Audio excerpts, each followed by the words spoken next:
कुंज बिहारी जय राधा माधव कुंज बिहारी गोपीजन वल्लभ गिरिवरधारी गोपीजन वल्लभ गिरिवरधारी यशोदानंदन व्रज जनरंजन यशोदानंदन व्रज जनरंजन जमुना तीरा वनचारी जमुना तीरा वनचारी जय राधा माधव कुंज बिहारी जय राधा माधव कुंज बिहारी जय श्री कृष्ण चैतन्य प्रभु नित्यानंद श्री अद्वैत गदाधर श्रीवासादि गौर भक्तवृंद हरे कृष्णा कृष्ण कृष्ण हरे हरे हरे राम राम राम हरे हरे हरे कृष्णा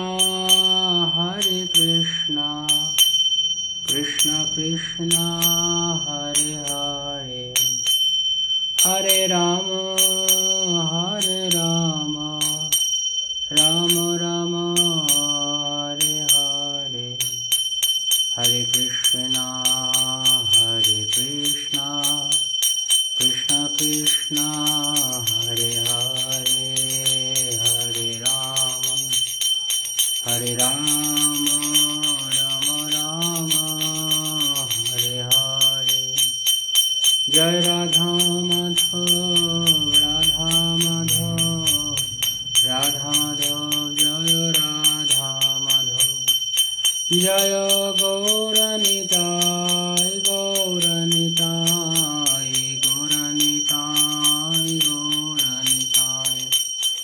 जय जय प्रभुपाद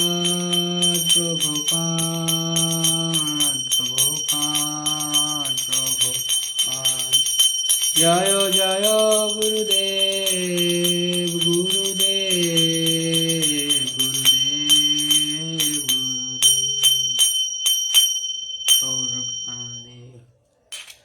नमो विष्णुपादाय कृष्णाय भूतले श्रीमते जयपताका स्वामी निति नाम नमो आचार्यपादाय निताय कृपा प्रदायिने गौरकथा धमदाय नगर ग्राम तारिणे नमो विष्णुपादाय कृष्ण पृष्ठाय भूतले श्रीमते भक्ति वेदांत स्वामी निति नामिने नमस्ते सरस्वती देवे गौरवाणी प्रचारिणे निर्विशेष शून्यवादी पाश्चात्य देशतारिणे वाञ्छाकल्पतरुभ्यश्च कृपा सिन्धुभ्येव च पतितानां पावनेभ्यो वैष्णवेभ्यो नमो नमः श्रीकृष्ण चैतन्य प्रभु नित्यानंद श्री अद्वैत गदाधर शिवासदि गौर भक्तवृंद हरे कृष्णा कृष्णा कृष्णा हरे हरे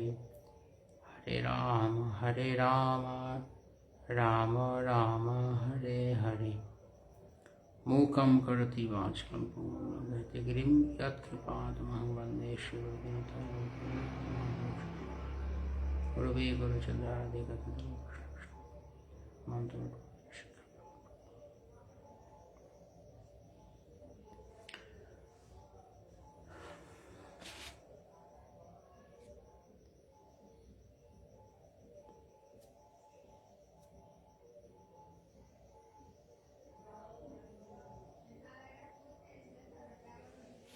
हरे कृष्णा। সমস্ত ভক্তদের শ্রীচরণ সরস্বতী প্রণাম এবং আজকের কৃষ্ণ কথায় সবাইকে স্বাগতম। তো আমাদের কিছু ভক্তরা তারা অনুরোধ করেছিলেন যে এই কার্তিক মাসে যে লীলার কারণে কার্তিক মাস বিখ্যাত, অর্থাৎ অর্জুন বৃক্ষদ্বয়কে উদ্ধার ভগবান শ্রীকৃষ্ণের দ্বারা, এবং কিভাবে তারা কৃপা পেলেন অর্জুন সে সম্পর্কে আলোচনা করতে। তো আমরা ভেবেছি কার্তিক প্রায় শেষের দিকে আমরা এই যমলার্জুন উদ্ধার মোটামুটি সকলেরই অবগত, সবাই জানেন এই লীলা সম্পর্কে। তা আমরা একটা বিশেষ দিক নিয়ে, এই লীলার একটি বিশেষ দিক নিয়ে আমরা আলোচনা করব।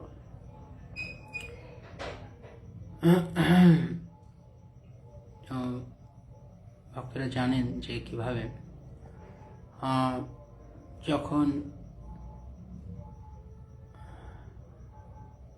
কৃষ্ণ তিনি দাপর যুগে বৃন্দাবনে গোকুলে নন্দ মহারাজের গৃহে তিনি বড় হচ্ছেন, তো কৃষ্ণ ব্রজলীলায় অনেক অসুর উদ্ধার করেছেন। আমরা ভগবানের ক্ষেত্রে উদ্ধার বলি, কাউকে হত্যা করলেও, কেননা কৃষ্ণ তাদেরকে তার অধঃপতিত অবস্থা থেকে মুক্ত করেছেন, তাই কাউকে হত্যা করলে জগতে উদ্ধার করা হয় বলা হয় না। কেউ কাউকে খুন করেছে, হত্যা করেছে, মেরে দিয়েছে, কখনো বলা হয় না যে উদ্ধার করেছে। কিন্তু ভগবানের ক্ষেত্রে সেটি ব্যবহার হয়, কেননা কৃষ্ণ তিনি সর্বমঙ্গলময়, তাই কৃষ্ণ যাই করেন না কেন শ্রীকৃষ্ণের সমস্ত কিছুই মঙ্গলজনক। এমনকি তিনি যদি কাউকে হত্যাও করেন তবু তা মঙ্গলজনক। যদিও সাধারণ লোকের বিচারে, সাধারণের বিচারে তা অনেক সময় উপলব্ধ হয় না, কেননা সাধারণ লোকের বিচার এই জড়জগতের জ্ঞানের পরিসীমার মধ্যে আবদ্ধ। কিন্তু ভক্তি মার্গের বিচার বিপরীত, সম্পূর্ণরূপে আলাদা জড়জগতের বিচারের থেকে।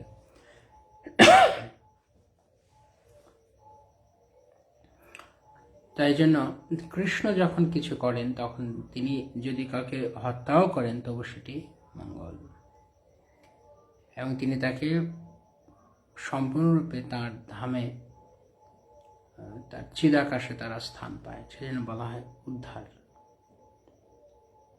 তৃণাবর্ত উদ্ধার। তারপর ইত্যাদি, পতনা, বকাসুর, বৎসাসুর, ভগবান এদেরকে উদ্ধার করেছেন। তো কিছু কিছু জায়গাতে আমরা দেখি ব্রজলীলায় কৃষ্ণ যেখানে তিনি কাউকে হত্যা করেছেন আপাত দৃষ্টিতে, বাহ্যিকভাবে হত্যা করেছেন, আর কাউকে তিনি মুক্তি প্রদান করেছেন। যেমন নৃগরাজ ভগবানের শ্রীচরণ ধূলির কৃপায় তিনি উদ্ধার হয়েছিলেন, মানে তিনি তার স্বরূপ প্রাপ্ত হয়েছিলেন। এরকম ভাবে ভগবান কখনো কখনো কাউকে না মেরেও তিনি উদ্ধার করেছেন। উদ্ধার শব্দের অর্থ পারমার্থিক দৃষ্টিকোণ থেকে যখন কাউকে তার বদ্ধ জীবনের দশা থেকে মুক্তি দেওয়া হয় তখন সেটি উদ্ধার। আমাদের যে বিচার রয়েছে এই জড়জগতে, যে কেউ ঋণগ্রস্ত, দারিদ্র্যগ্রস্ত বা দুঃখগ্রস্ত হয়েছে, তাকে সেখান থেকে মুক্ত করার নাম উদ্ধার। কিন্তু পারমার্থিক জগতের বিচারে সেরকম নয়। এই জগতে জীবের সমস্ত দুঃখের মূল কারণ হচ্ছে কৃষ্ণ বিস্মৃতি। যত ধরনের দুঃখ রয়েছে তার মূল কারণ হচ্ছে কৃষ্ণকে ভুলে গেছে জীব। তাই যেহেতু কৃষ্ণ ভুলে গেছেন, তাই জীবের সমস্ত দুঃখ দুর্দশার সূচনা ঘটেছে। যদি জীব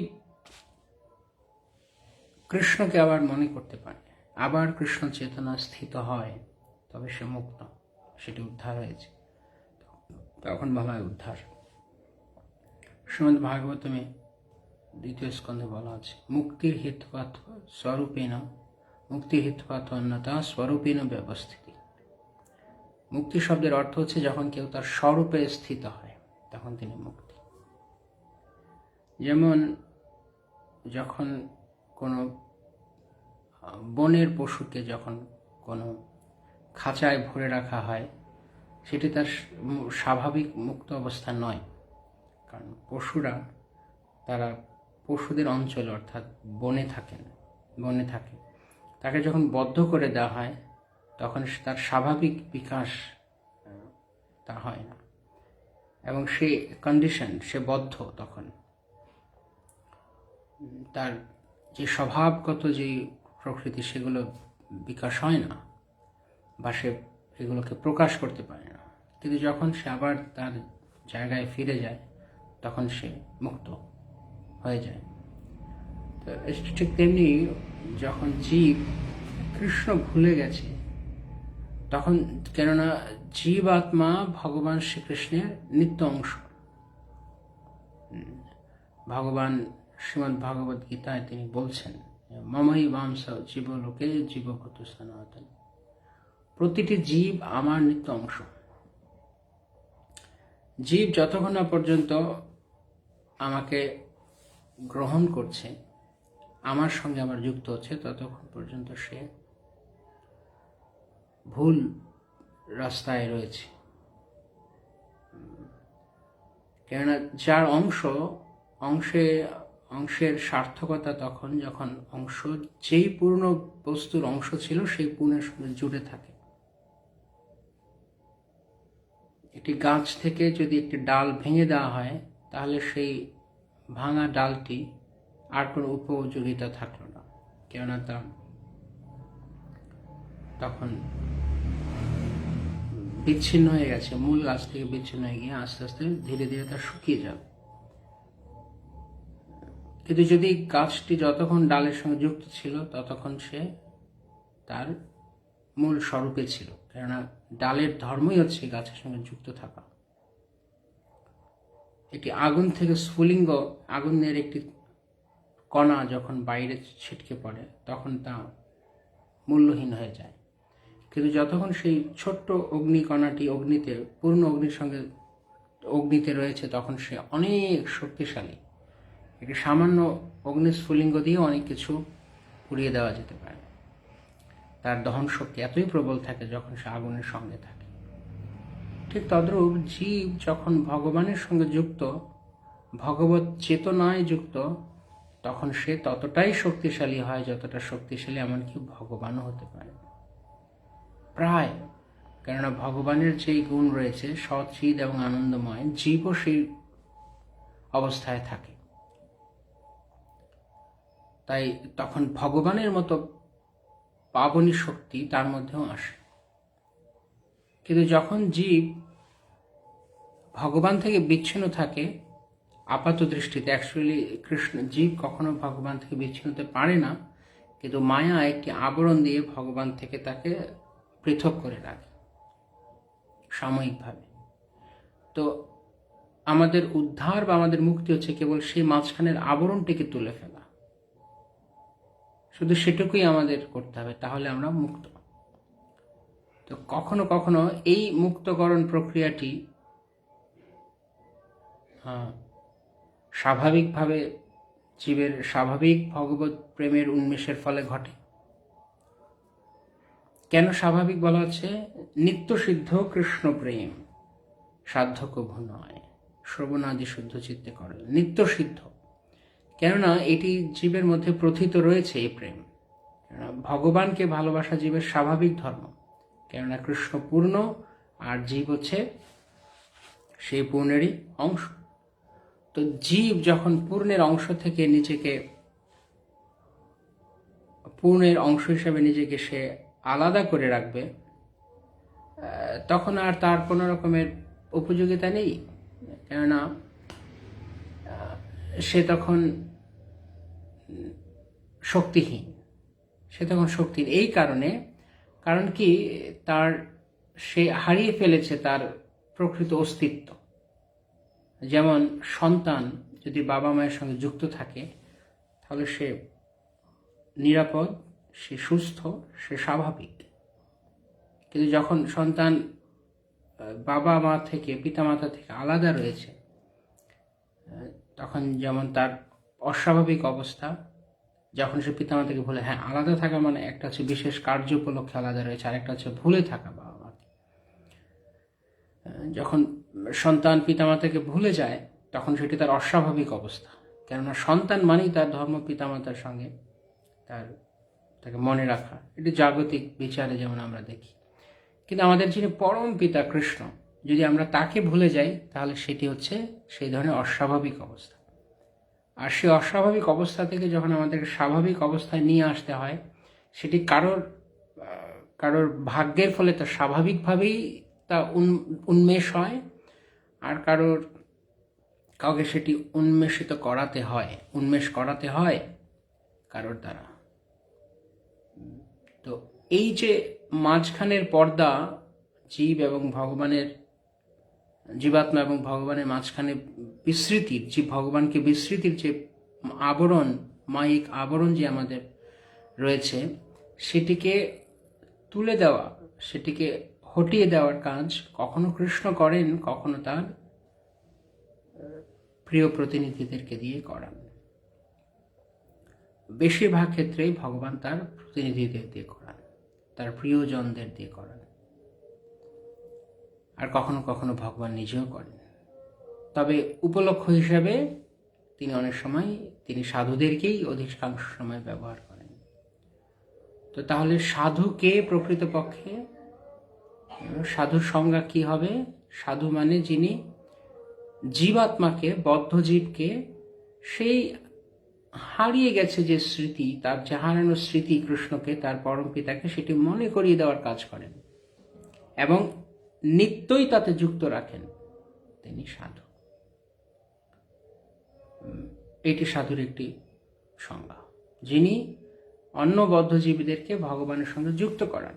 তিনি নিজেও যুক্ত এবং তাই তিনি অন্যদেরকে যুক্ত করাতে পারেন। যে নিজেই তার পিতামাতার সঙ্গে যুক্ত নয়, সে অন্যদেরকে কি যুক্ত করেন? সম্ভব না। তো যারা সন্তজন, তারা কখনো কখনো তাদেরকে এমন ধাপ, এমন পদক্ষেপ নিতে হয়, যা অনেক সময় খুব জাগতিক লোকের জন্য অনেক সময় খুব পেইনফুল হয়, খুব দুঃখদায়ক হয়, তার জন্য খুব পীড়াদায়ক হয়। কিন্তু তারপরেও সাধু তার ধন্যবাদহীন এই কাজ তিনি ভগবানের সন্তুষ্টি বিধানের জন্য করে থাকেন, তার আর কোনো উদ্দেশ্য নেই। যদি কোনো ধরনের আলটেরিয়র মোটিভ, কোনো ধরনের ইতর ইচ্ছা, মানে জঘন্য ইচ্ছা বা স্বতন্ত্র ইচ্ছা যদি থাকে তার, কেবল ভগবানের প্রীতিবিধান করা ছাড়া, তবে তিনি কোনো জীব উদ্ধার করতে পারবেন না, তার প্রকৃত মঙ্গলের কাজ তিনি করতে পারবেন। তার কাছ থেকে কিছু জাগতিক লাভ হয়তো খসিয়ে নিতে পারবেন, কিন্তু তিনি তাকে উদ্ধার করতে পারবেন না। তো যখন হারিয়ে যাওয়া সম্পর্ককে, জীবের সঙ্গে ভগবানের হারিয়ে যাওয়া সম্পর্ককে ভগবান বড় করুণা করে তিনি জুড়তে চান, আবার তার জীবকে তার প্রতি উন্মুখ করতে চান, তখন তিনি অনেক ধরনের উপায়, অনেক ধরনের পন্থা তার সামনে রাখেন, সাধুরূপে, শাস্ত্ররূপে, গুরুরূপে, কখনো কখনো এমনকি এই জড়জগতের মায়ার প্রহারের দ্বারাও তিনি তা করেন। তাই যখন কোনো হারানো জীবাত্মা সে তার পিতা ভগবান কৃষ্ণকে আবার ফিরে পায়, তখন সে অনেক ভাগ্যবান। যদি সে সেই সম্পর্ককে আবার মনে করতে পারে, সে ভাগ্যবান। কারণ কি? কারণ তার সমস্ত দুঃখের মূল কারণ হচ্ছে ভগবানকে ভুলে যাওয়া, এবং সেই কারণে সে এই জগতে বারবার জন্মগ্রহণ করছে, এবং এই জগতে জন্ম হওয়া মানেই তাকে জরা এবং ব্যাধি জন্মের পর থেকেই ব্যাধি। এখনকার দিনে দেখা যায় এমনকি জন্মের পর ছোট ছোট বাচ্চাদেরও ছোট বয়স থেকে ব্যাধি হয়ে যাচ্ছে। এবং তারপর রয়েছে জরা, মানে বার্ধক্য, এবং শেষ মৃত্যু। এবং এছাড়াও তো আরও ত্রিতাপ ক্লেশ তো রয়েছেই। তাই জন্ম এবং মৃত্যু, এই দুইয়ের মাঝখানে জরা ব্যাধি, এই চারটি এবং ত্রিতাপ ক্লেশ দ্বারা জীব আমরা সবসময় জর্জরিত রয়েছি। কেন? তার কারণ কি? কৃষ্ণকে ভুলে যাওয়া। তাই এই কথাটি ভালো করে বুঝে নিতে হবে আমাদের জীবনে। যদি কোনো দুঃখ হয়েই আছে, তো সেটির একমাত্র কারণ হচ্ছে কৃষ্ণকে ভুলে যাওয়া। কৃষ্ণ ভুলি সেই জীব অনাদি বহির্মুখ, অতএব মায়া তারে দেয় সংসার দুঃখ। আমরা দুঃখের অনেক ধরনের কৃত্রিম কারণ বের করি, বা অনেক সময় আমরা নিজেরাই আমাদের নিজেদের দুঃখের কারণ হই, আমরা এমনভাবে জীবনযাপন করি। কিন্তু সবকিছু যদি চুলচেরাভাবে বিশ্লেষণ করা হয়, তো দেখা যাবে যে আমরা কৃষ্ণকে ভুলে গেছি বলেই এই সমস্ত কৃত্রিম দুঃখের পসরা সাজিয়ে বসেছি। যেখানে সুখ পেতে চাইছি সেখানে দুঃখ ঘটছে। কেননা এই জগতের দুঃখটা তার সুখের সঙ্গে ওতপ্রোতভাবে, এই জগতের সুখ তার দুঃখের সঙ্গে ওতপ্রোতভাবে জড়িত। কেননা এখানে কোনো সুখ পেতে গেলে সুখ পাওয়ার প্রক্রিয়াটি দুঃখময়।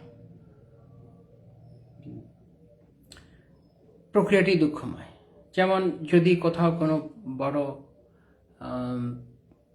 বড় ব্রিজ নির্মাণ করা হবে, কোনো নদীর দুপাশে, নদীর ওপর দিয়ে ব্রিজ নির্মাণ করা হবে, সেতু নির্মাণ করা হবে, তখন কি হয়? আমরা দেখা যায় অনেক সময় যে নদীর দুই তীরে যারা বসবাস করার সময় তাদের উচ্ছেদ করতে হয়। তো ভবিষ্যতের ভাবি আনন্দের জন্য এখনই কিন্তু দুঃখ পেতে হচ্ছে কাউকে। যখন রাস্তা নির্মাণ করা হয় তখন অনেক বাড়ি ঘর ভাঙা পড়ে, বা অনেক সময় অনেক ক্ষেত জমিও অধিগ্রহণ করতে হয়, এবং প্রচুর লোককে সেখানে পরিশ্রম করতে হয়, জীবন বাজি রেখে। অনেক সময় এরকম কনস্ট্রাকশনে অনেকের মৃত্যুও হয়। অনেক ধরনের রিস্ক থাকে এবং কঠোর পরিশ্রম করতে হয়, তারপর সুখ হয়। এই জগতের সুখটি এরকম, এগুলো কিছু তৈরি করতে গেলেই তার পুরো দুঃখময় প্রক্রিয়া। আমাদের কি কি সুখ দেয় জগতে? একটি হচ্ছে বস্তু, আর একটা হচ্ছে ব্যক্তি। বস্তুর কথা বললাম, যে কোনো বস্তু তৈরি করতে গেলেই বস্তু যখন ব্যবহার করছি তখন সেটি সুখ দিচ্ছে, কিন্তু বস্তুর উৎপাদন প্রক্রিয়াটি দুঃখময়। ভালো করে বিচার করলে আমরা সেটি দেখতে পাবো। যখনই কোনো ম্যানুফ্যাকচার হয়, কিছু ম্যানুফ্যাকচারিং কোম্পানিগুলোতে কত লোককে দিন রাত পরিশ্রম করতে হয়। হতে পারে পারিশ্রমিকের বিনিময়ে, কিন্তু পরিশ্রম তো হয় নাকি? পরিশ্রম তো রয়েছে। তাই অনেক মেহনত করতে হচ্ছে, অনেক খাটুনি করতে হচ্ছে, তারপর হয়তো সুখ পাচ্ছে। গেল বস্তুর কথা। ব্যক্তির ক্ষেত্রেও ব্যক্তিরাও সুখ দেয় আমাদের, কিন্তু সেই ব্যক্তির সুখ কখন দেয়? যখন সেই ব্যক্তির সঙ্গে সম্পর্ক থাকে। যার সঙ্গে সম্পর্ক নেই সেরকম ব্যক্তি তো সুখ দেয় না। যাকে আমি চিনি না, জানি না, সে কিভাবে সুখ দেবে? সুখ তখনই দেবে যখন কারোর সঙ্গে সম্পর্ক রয়েছে। তো সম্পর্ক গঠন করার প্রক্রিয়াটি পেইনফুল, দুঃখময়। কারোর সঙ্গে সম্পর্ক করতে গেলেও, যেমন সন্তানের সঙ্গে মায়ের সম্পর্ক হয়েছে, এই সম্পর্কটি গড়তে গিয়ে মায়ের কত কষ্ট পেতে হয়েছে। তাকে 10 মাস কষ্ট করতে হয়, তারপর জন্ম দেওয়ার যন্ত্রণা, প্রসব যন্ত্রণা, এবং তারপর আবার সন্তান হওয়ার পরেও সেই সন্তানকে প্রতিপালন করার অনেক দুঃখ রয়েছে। হ্যাঁ, স্নেহবশত সেগুলোকে আনন্দ বলেই মনে হয়, কিন্তু দুঃখময় তো। মায়েরা রাতে ঘুমাতে পারে না, কেন? ছোট শিশু, সে হয়তো কান্না করছে, খিদে পেয়েছে, বা হয়তো মলমূত্র ত্যাগ করেছে, তাকে পরিষ্কার করতে হবে। কত ধরনের কষ্ট তার রয়েছে। কিন্তু আপাত দৃষ্টিতে এগুলো সুখকর বলে মনে হচ্ছে, কিন্তু এগুলো কিন্তু যা কাজগুলো করতে আজ সব দুঃখময়। তো এই সম্পর্কটি গড়তে গিয়ে দুঃখ পেতে হচ্ছে। সন্তানের সঙ্গে ভালো সম্পর্ক করার জন্য, তাকে একটা ভালো ভবিষ্যৎ দেওয়ার জন্য, তাকে সুখী করার জন্য এবং তার সুখে আমিও সুখী হব, এটা চিন্তা করতে গিয়ে তার পিছনে যে পরিশ্রম করতে হচ্ছে, তাকে মানুষ করার জন্য, তাকে পড়ালেখা করানোর জন্য, তার সম্পূর্ণ প্রক্রিয়াটি দুঃখময়। তো এইভাবে যদি আপনি ভালোভাবে দেখবেন, এই জগতের মানুষের সঙ্গে মানুষের সম্পর্ক গড়তে গেলেও তা দুঃখময়। বস্তুর কথা বললাম, যে কোনো রকমের একটা সূঁচ থেকে শুরু করে বহুতল ভবন পর্যন্ত যে কোনো কিছু বানাতে গেলেই কোম্পানির প্রয়োজন, লেবার প্রয়োজন, এবং তাতে দিন রাত কঠোর পরিশ্রম প্রয়োজন। তো এই জন্য এই যেটি বলছিলাম আমরা, এই জগৎটি সুখ এবং দুঃখ ওতপ্রোতভাবে জড়িত রয়েছে।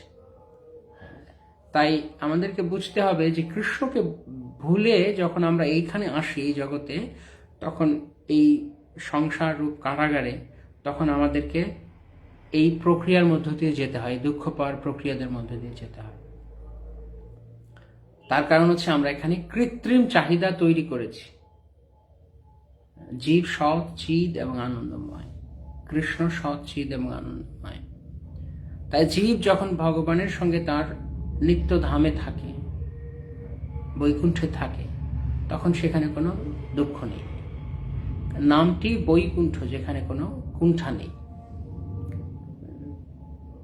যে স্থানে কোনো কুণ্ঠা থাকে না তাকে বলে বৈকুণ্ঠ। আর এই জগৎকে বলে কুণ্ঠ জগৎ বা কুণ্ঠা জগৎ, কেননা এখানে কুণ্ঠায় পরিপূর্ণ। তো কুণ্ঠা যেখানে রয়েছে সেখানে কিভাবে আমরা কুণ্ঠা মুক্ত হব? যদি আমরা সেই কুণ্ঠ জগতের যা কিছু কুণ্ঠা উৎপন্ন করে সেগুলি আবার আমরা নির্মাণ করতে থাকি, বা সেসব থেকে আমরা সুখ পাওয়ার চেষ্টা করি, তাহলে তা দুঃখ দান করবে, আর কিছু নয়, দুঃখ দেবে। তাই আসলে এইভাবে যদি আমরা খুঁজতে থাকি আমাদের দুঃখের কারণ কি এই জগতে, তাহলে আমরা কি পাচ্ছি? সিদ্ধান্তে গিয়ে, চরমে গিয়ে আমরা দেখছি কৃষ্ণ ভুলে গেছি বলেই আমরা দুঃখ পাচ্ছি। কেননা কৃষ্ণ বিস্মৃত হয়েছি বলেই আমাদেরকে মাতৃজঠরে বারবার আসতে হয়। পুনরপি জন্ম পুনরপি মরণম পুনরপি জননী জঠরে শয়নম। জন্ম হচ্ছে, মৃত্যু হচ্ছে, আবারও জননী জঠরে শয়ন করতে, শঙ্করাচার্য বলেছেন।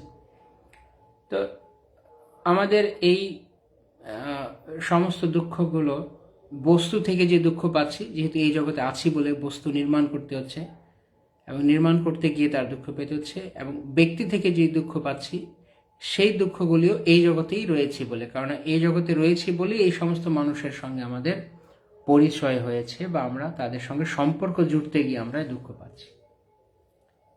তাই এই জগতে আসারও তাহলে কি কারণ? কৃষ্ণকে ভুলে যাওয়া। তাই কৃষ্ণ বিস্মৃত হচ্ছে জীবের দুঃখের কারণ। তাই সমস্ত দুঃখকে যদি আমরা অপনোদন করতে চাই, সমস্ত দুঃখের যদি আমরা ইতি ঘটাতে চাই, তাহলে আমাদেরকে গোড়ার কারণ খুঁজে বের করতে হবে যে আমরা কেন দুঃখ পাচ্ছি। কারণ সেটি বলছিলাম আমরা আগে, মুক্তির হেতুবা ধন্যতা স্বরূপেণ ব্যবস্থাতে। যখন আমরা বিরূপে রয়েছি, স্বরূপে নেই, তখন আমরা অমুক্ত বা বদ্ধ। আর যখন আমরা কৃষ্ণের স্মরণে আসব, তখন আমরা মুক্ত। কেবল কৃষ্ণ চেতনা মানেই মুক্তি। যেই মাত্র আমরা কৃষ্ণকে স্মরণ করছি, কৃষ্ণ চেতনায় রয়েছে, আমরা সেই মুহূর্তে আমরা মুক্ত। হ্যাঁ, আমরা সেটিকে স্থায়ী করি না, কিছু সময় কৃষ্ণ ভাবি, আবার ভুলে যাই, সেখানে আবার আমরা বদ্ধ দশা প্রাপ্ত হই। কিন্তু কেউ যদি নিরন্তর কৃষ্ণ স্মরণ করেন, তাহলে তিনি নিরন্তর মুক্ত। ইহার যস্য হরির দাসে কর্মনা মনসা গিরা নিখিলাস্ব অবস্থাসু জীবন মুক্ত সজ্জিত, তিনি মুক্ত। তাই এই মুক্তকরণ প্রক্রিয়াটি যিনি করেন, তিনি যেটি বলছিলাম আমরা, হয় কৃষ্ণ নয় কৃষ্ণের কোনো প্রতিনিধি জন শুদ্ধ ভক্ত।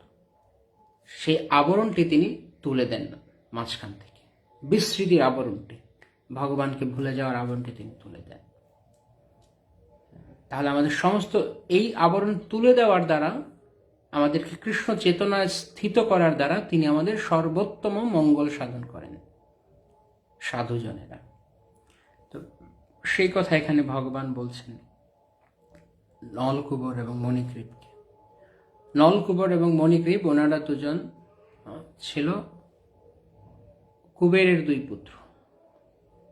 তো স্বর্গীয় উদ্যানে সরোবরে তারা তাদের দেবকন্যাদেরকে নিয়ে আনন্দ করছে, জলক্রীড়া করছে এবং অত্যন্ত ধনমদে গর্বিত।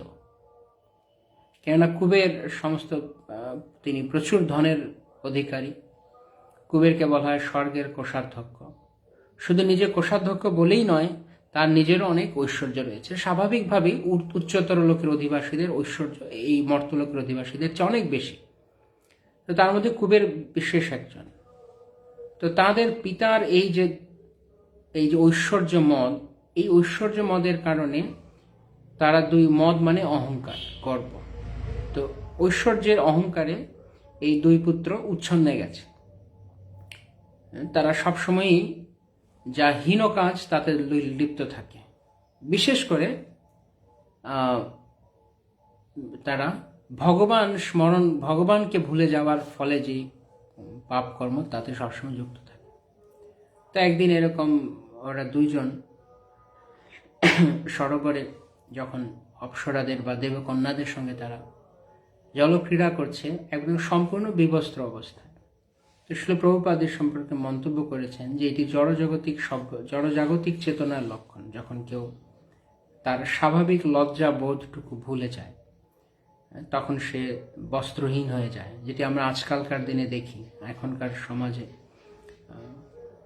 পাশ্চাত্য সংস্কৃতির প্রভাবে এখন এমনকি ভারতীয় সংস্কৃতিতেও এই অবস্থার এসবের অনুপ্রবেশ ঘটেছে, যাতে করে সবার চেতনা এত নিচে চলে গেছে যে তারা মনে করছে যত কম কাপড় পরবো আমরা তত বেশি আমরা দেখতে ভালো, এবং আমরা তত বেশি আধুনিক, আমরা তত বেশি বুদ্ধিমান।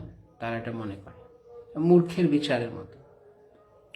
তো এই দুই পুত্র তারা স্বর্গীয় কন্যাদের সঙ্গে যখন ক্রীড়া করছে, তো সেই পথে ঘটনাক্রমে শ্রীল নারদমুনি তিনি যাচ্ছিলেন। তো নারদমুনিকে দেখে সেই দুই কুবের পুত্রদের সঙ্গে যারা খেলা করছিল, জল খেলা করছিল, সে সমস্ত মেয়েরা তারা বস্ত্র পরিধান করেছে, নারদমুনিকে প্রণাম করেছে। খুব লজ্জিত হয়ে তারা সেখান থেকে দূরে সরে গেছে। কিন্তু এই দুই পুত্র সেইভাবেই রয়েছে, বিবস্ত্র অবস্থায় সেই রকমই রয়েছে। কেননা এত বেশি পরিমাণ তারা ইন্দ্রিয় সুখভোগে লিপ্ত, স্ত্রী সঙ্গের সুখভোগে লিপ্ত, যে তাদের সেই বাহ্য চেতনাও হারিয়ে গেছে। তো এইখানে আচার্যরা তাদের মন্তব্য হচ্ছে যে এইভাবে যখন জীব সে কনক এবং কামিনী বিশেষ করে, এবং প্রতিষ্ঠাও রয়েছে, কনক এবং কামিনী এই দুইয়ের প্রভাবে পড়ে, তখন তার স্বাভাবিক চেতনা নষ্ট হয়ে যায়। এবং বিশেষ করে স্বাভাবিক চেতনা তো যাই, তার মানে ভগবত চেতনাও তার নষ্ট হয়ে যায়। তাই তখন আর জীব ভগবত ভক্তি সাধন করতে পারে না। তো এই দুই পুত্রের সেই দশা হয়েছে। তারা সাধুকে সামনে দেখেও তারা চিনতে পারছে না, ঐশ্বর্য মদের কারণে।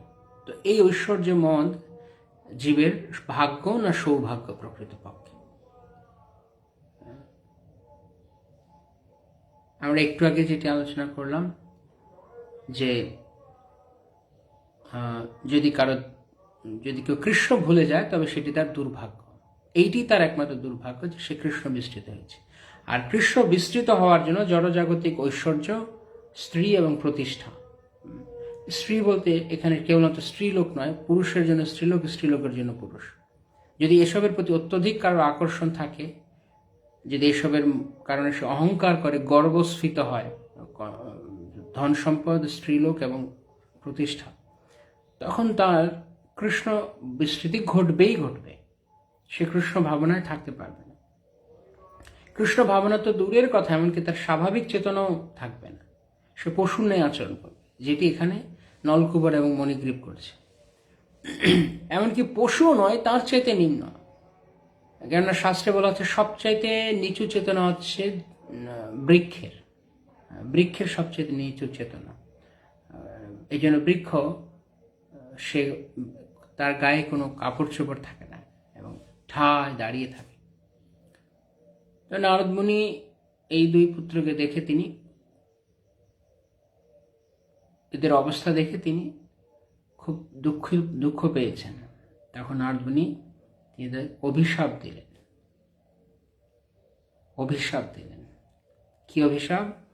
যে তোমাদের দুজনের চেতনা এত নিম্ন হয়ে গেছে যে কোনো সম্মানিত ব্যক্তি বা কোনো সাধু জন যখন এদিক দিয়ে আসছেন বা যে কেউ আসে, তোমাদের সেইটুকু চেতনাও নেই যে কারোর সামনে থাকলে বস্ত্র পরিধান করতে হয়। 5 ধরনের চেতনা থাকে, তার মধ্যে সবচাইতে লোয়েস্ট ক্লাস, সবচাইতে নিচু শ্রেণীর চেতনা হচ্ছে আচ্ছাদিত চেতনা। তো বৃক্ষের হচ্ছে আচ্ছাদিত চেতনা। তো তাই তোমাদের এই অবস্থা হয়েছে, তাই আমি তোমাদেরকে এই অভিশাপ দিচ্ছি যে যেহেতু তোমরা গাছের মতোই রয়েছ, তো গাছই হয়ে যাও না, মানুষ হয়ে থেকে কি লাভ, বা দেবতা শরীরে থেকে কি লাভ। তাই তখন নারদ মুনি তাদেরকে অভিশাপ দিলেন। কি দিলেন? অভিশাপ দিলেন। বাহ্যিকভাবে দেখতে গেলে তিনি তাদের অভিশাপ দিলেন। এরপর তিনি তাদেরকে বললেন, তোমরা তখনই উদ্ধার পাবে যখন দাপর যুগে ভগবান কৃষ্ণ তিনি এই ব্রজে তিনি লীলা করবেন, তখন তোমরা তার দ্বারা উদ্ধার হবে। এবং সেই দুজন পুত্র, তারা গাছ হয়েছিল বৃন্দাবনে নন্দ মহারাজের বাড়ির উঠোনে। এইটুকু আশীর্বাদ বা এই সৌভাগ্যটুকু নারদ মুনি করে দিয়েছেন নলকুবর এবং মণিগ্রীবকে। তারা একা করেনি বা তারা পায়নি, অথবা তারা অন্য কোথাও গাছ হতে পারত। তো তখন নারদ মুনি যখন এই কথা বলে, তিনি সেখান থেকে চলে গেলেন। এখন এখানে বিশ্লেষণ করতে হবে যে আসলে কি নারদ মুনি অভিশাপ দিলেন, না এটি তাদের জন্য শাপে বর হলো। বাংলায় যেটি বলে শাপে বর, অভিশাপ না শাপে বর হলো। তো সেই প্রসঙ্গে এই শ্লোক ভগবান কৃষ্ণ তিনি যখন গোপাল রূপে নন্দ মহারাজের উঠোনে লীলা করছেন, মা তাকে উদুখোলের সাথে বেঁধে দিয়েছেন। এবং দীপাবলির দিনের ঘটনা, তখন কৃষ্ণকে উদুখোলে বেঁধে দেওয়া হয়েছে, কেননা কৃষ্ণ অত্যন্ত দুষ্টুমি করছিলেন। কৃষ্ণেরও যতক লীলা, তার মধ্যে নরলীলা, নরবপু তার মধ্যে প্রধান। সর্বশ্রেষ্ঠ লীলা হচ্ছে নরলীলা, কেননা যখন ভগবান তার ভক্তের সঙ্গে ভাবের আদান প্রদান করেন স্বাভাবিক সম্পর্কে, এই জগতে যেমন সম্পর্ক থাকে সেরকম সব সম্পর্কে তিনি আস্বাদন করেন। এমন কোনো সম্পর্ক নেই যা ভগবান আস্বাদন করতে পারেন না।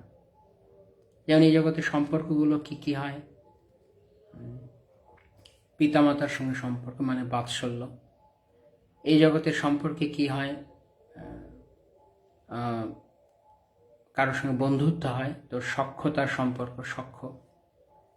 এখানে কি হয়? কেউ কাউকে, কোনো স্ত্রী পুরুষ কাউকে ভালোবাসে, মাধুর্য, মধুর সম্পর্ক। এবং কোনো অফিস আদালত বা ব্যবসায় কর্মচারী এবং কর্মকর্তার সম্পর্ক, দাস্য। এবং কারোর সঙ্গে তো আর বাকি কি, অনেক সঙ্গে তো আমাদের সম্পর্ক, তাহলে সেটা হচ্ছে শান্ত, মানে নিরপেক্ষ। তো এইভাবে এই 5 ধরনের রসে সবাই রয়েছে জগৎ। তো ভগবান এটি আস্বাদন করেন তিনি যখন নরলীলা করেন। তাই কৃষ্ণ তিনি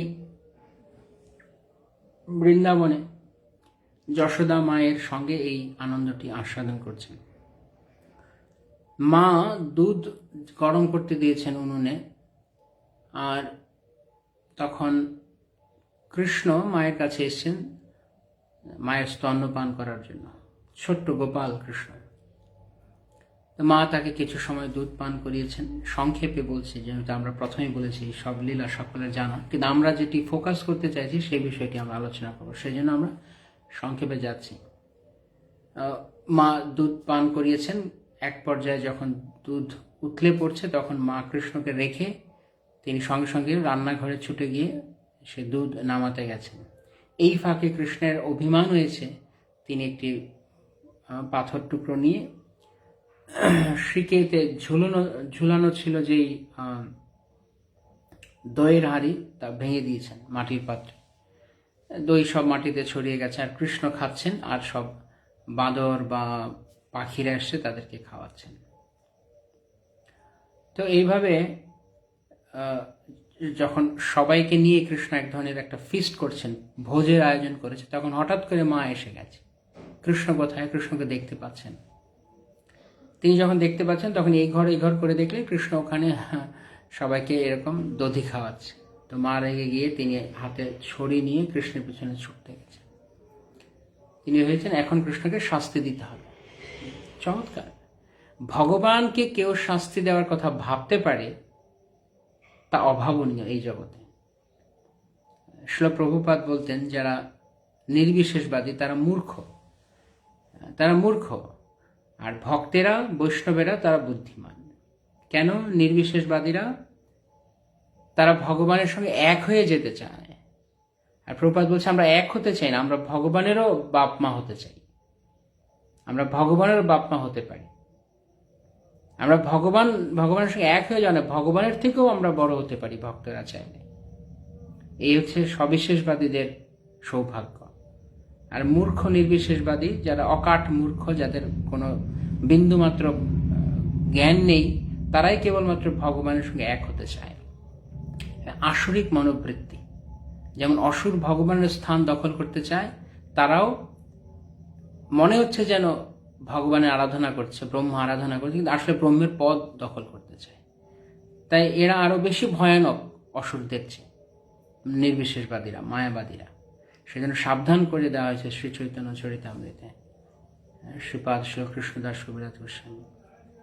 মায়াবাদী ভাষ্য শুনিলে হয় সর্বনাশ, জীবের কৃপায় কৃষ্ণ কইল বেদ পুরাণ, জীবের কৃপায় বেদপুরাণ কইল বেদ ব্যাস, মায়াবাদী ভাষ্য শুনিলে হয় সর্বনাশ হবে। তাই মায়াবাদীদের থেকে দূরে থাকা, কারণ ভোলে ভালে দেখাচ্ছে সে আরাধনা করছে, কিন্তু আসলে কৃষ্ণের স্থান অধিকার করতে চায়। তো এই মনোবৃত্তি যার মধ্যে রয়েছে, ভোগী মনোবৃত্তি, ভোগ করবে, ভগবান ভোক্তা, ভগবানের স্থান অধিকার করবে, সেও মায়াবাদী। সে আপাত দৃষ্টিতে হতে পারে ভক্তি করছে, কিন্তু সেও এক ধরনের মায়াবাদী হয়ে যাবে সে, যদি সে ভগবানের মতো করে ভোগ করার ইচ্ছা করে। তো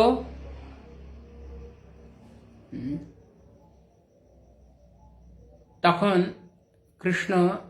কৃষ্ণকে ভয় দেখিয়ে মা লাঠি নিয়ে ছুটছেন।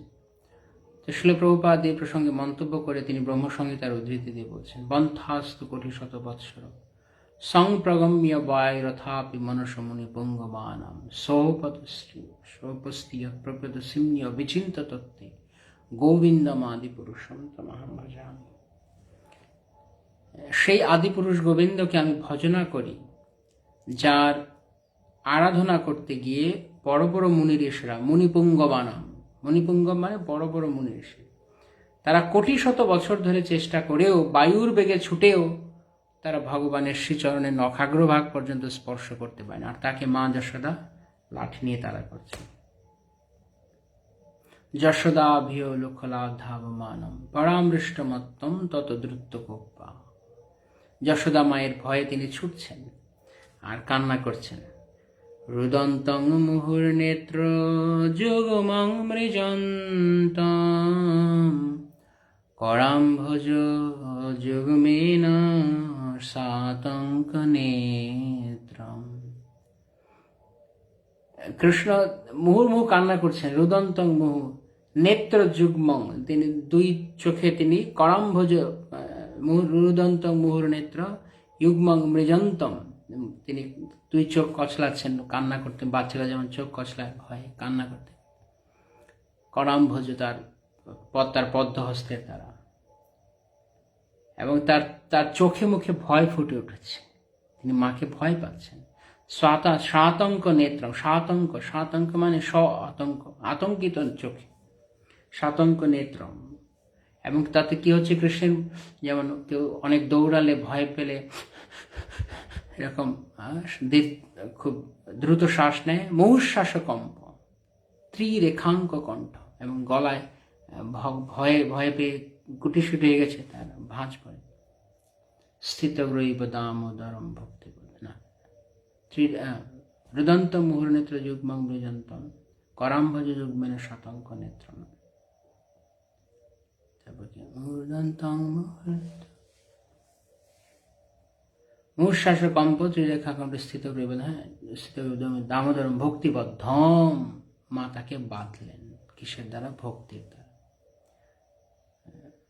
সে লম্বা ঘটনা, সবাই জানেন। মা যশোদা অনেক দড়ি নিয়ে এসে উদুঘুলের সঙ্গে বাঁধবেন, তার বাঁধতে পারছে না। কেন বাঁধতে পারছেন না? কারণ বাঁধতে গিয়ে দেখছেন যে রশি দড়ি কম পড়ছে।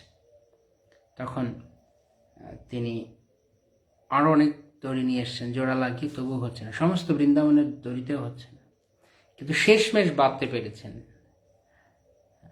অন্য কিছুর দ্বারা, ভক্তি রজ্জুর দ্বারা। রজ্জু মানে দড়ি, ভক্তি রজ্জুর দ্বারা তিনি কৃষ্ণকে বাঁধতে পেরেছেন। দামোদরম ভক্তিবদ্ধম, দামোদর যার উদরে দাম বা রজ্জু বদ্ধ থাকে, দামোদর, তিনি সেখানে ভগবানকে বাঁধতে পেরেছেন। তো এই আচার্যরা এর তাৎপর্য বলেছেন কেন সবসময় 2 আঙ্গুল কম পড়ত, নিজেদের প্রচেষ্টা এবং ভগবানের কৃপা।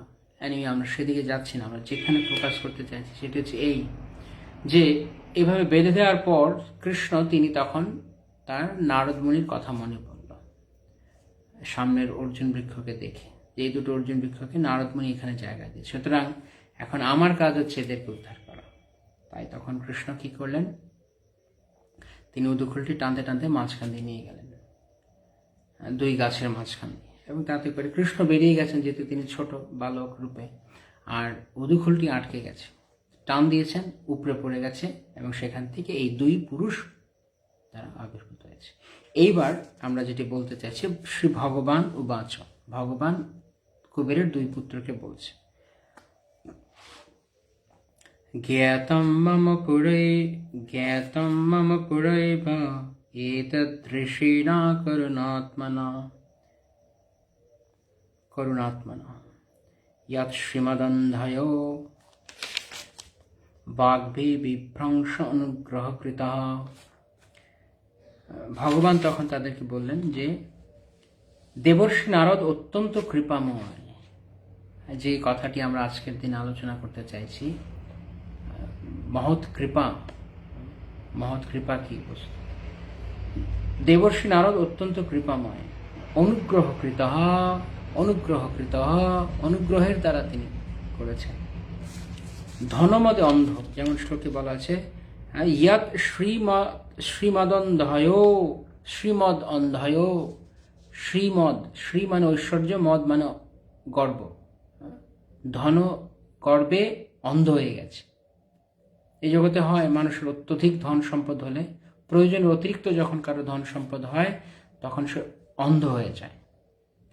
যা মানুষের প্রয়োজন নেই তার দ্বারা, তাও যখন থাকে তখন সে বিষয়ে অন্ধ হয়, এবং অন্ধ হলে তখন সে কৃষ্ণকে আর দেখতে পায় না, কৃষ্ণের সঙ্গে তার সম্পর্ককে দেখতে পায় না।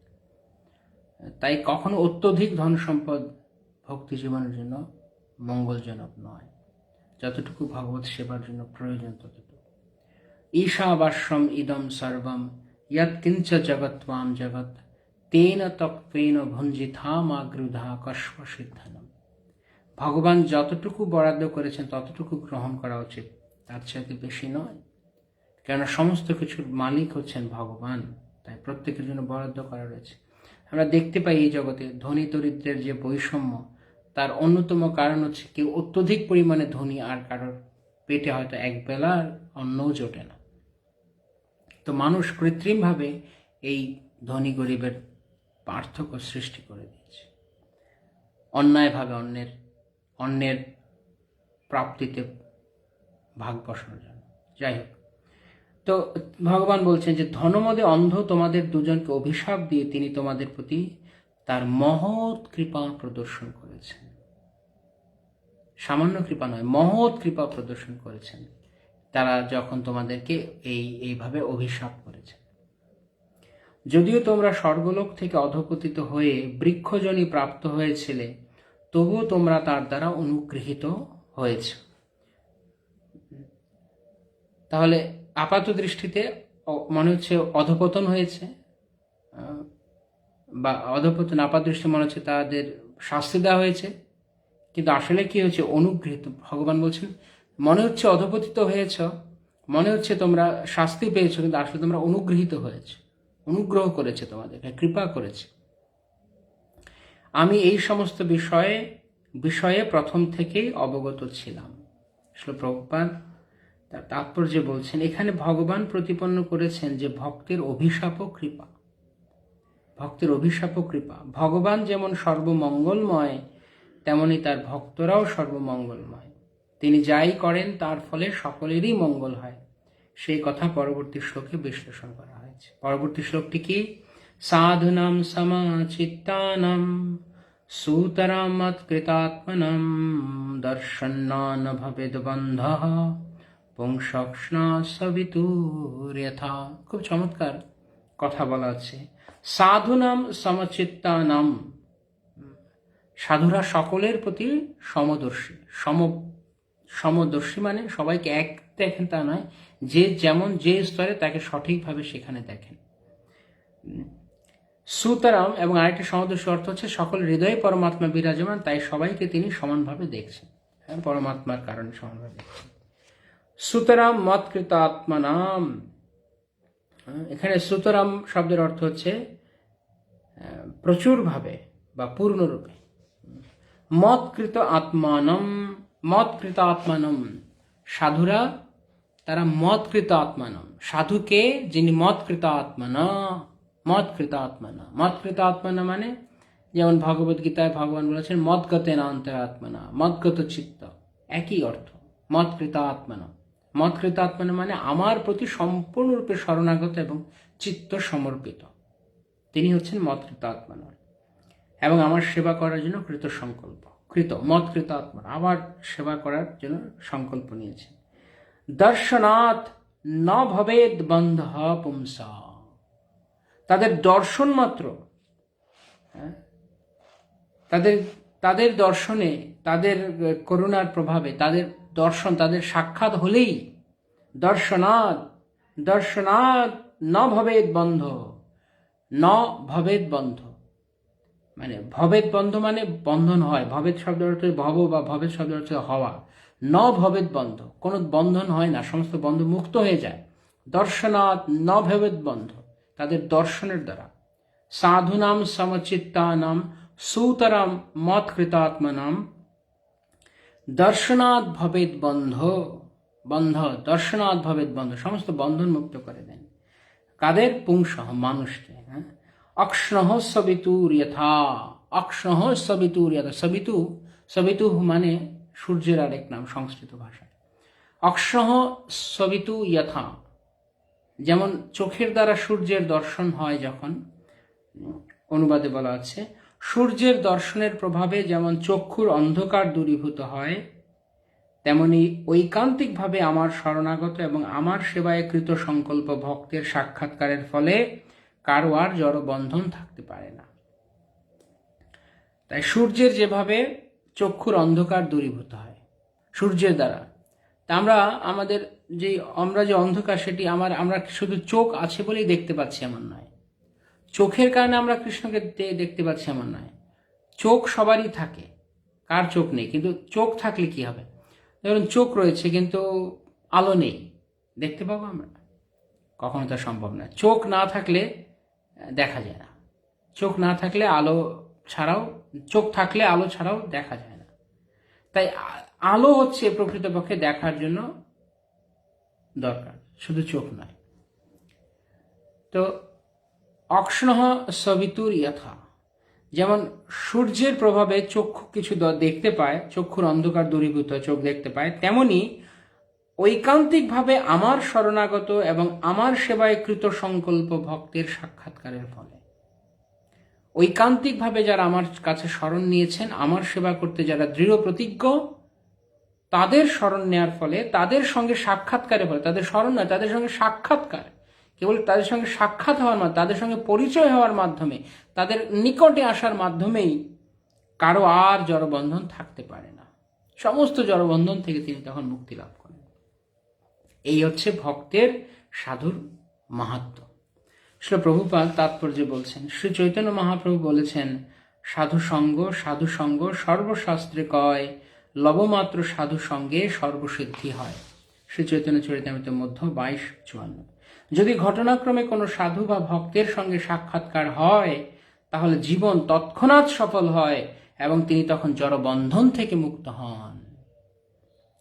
এখন প্রশ্ন হতে পারে, কেউ যদি গভীর শ্রদ্ধা সহকারে সাধুকে স্বাগত জানাতে পারে, আবার অন্য কেউ সেই প্রকার শ্রদ্ধা প্রদর্শন নাও করতে পারে। সাধু কিন্তু সকলের প্রতি সমদর্শী। ভগবানের শুদ্ধ ভক্ত হওয়ার ফলে সাধু সর্বদাই কোনো রকমের ভেদভাব দর্শন না করে কৃষ্ণ ভাবনার অমৃত প্রদান করতে প্রস্তুত থাকেন। তাই সাধুকে দর্শন করা মাত্রই মানুষ মুক্ত হয়ে যায়, কেননা তিনি সবাইকে কৃষ্ণ ভাবনামৃত দিতে চান। যে কথাটি আমরা প্রথমেই অনেক সময় নিয়ে আলোচনা করেছি, যে কেন কৃষ্ণ ভাবনার অভাব ভয়ঙ্কর ব্যাপার। কেননা কৃষ্ণ ভুলে যাওয়া হচ্ছে জগতের সমস্ত দুঃখের কারণ।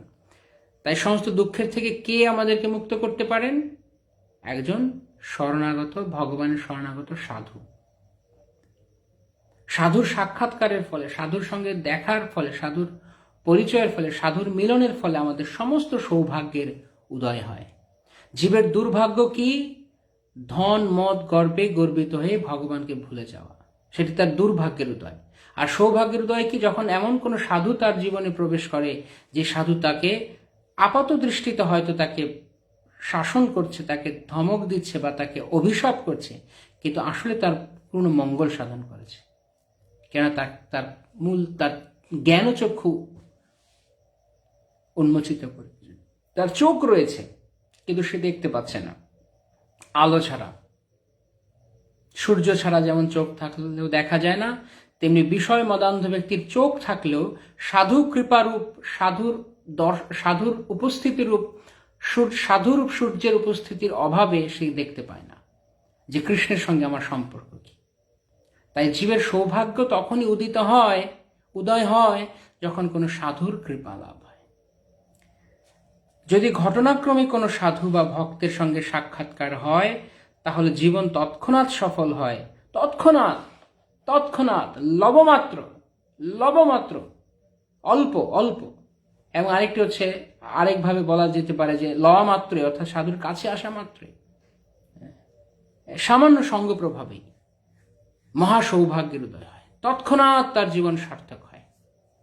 কেন? সে তখন বুঝতে পারে যে আমি কোন অন্ধকারে, যেমন যখন প্রাতকালে আকাশে সূর্য উদয় হয়, তখন সমস্ত অন্ধকার দূরীভূত হয়, সবকিছু পরিষ্কার দেখা যায়। কোথায় কি ছিল আমরা যা হাতড়ে বুঝতে পারতাম না, ভুল ধারণা করতাম, খুঁজে পেতাম না অন্ধকারে, এখন সূর্যের উদয়ের ফলে সবকিছু আমরা দেখতে পাচ্ছি।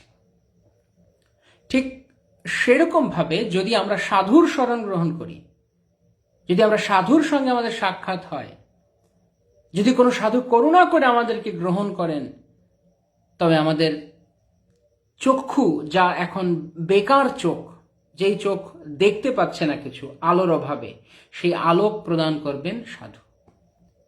তাই আমরা বলে থাকি, ওম অজ্ঞানতিমিরান্ধস্য জ্ঞানাঞ্জনশলাকয়া চক্ষুরুন্মিলিতং येन তস্मै শ্রী গুরবে নমঃ। অজ্ঞান, অন্ধকারে আমার জন্ম হয়েছিল, তাই আমি, তিমির মানে অন্ধকার, অজ্ঞানের অন্ধকারে আমার জন্ম হয়েছে, তাই আমি জন্ম থেকে অন্ধ। অজ্ঞান ও তিমির অন্ধ, আমরা অন্ধ। আমরা কিসে অন্ধ? আমাদের চোখ নেই বলে অন্ধ না, আমরা আসলে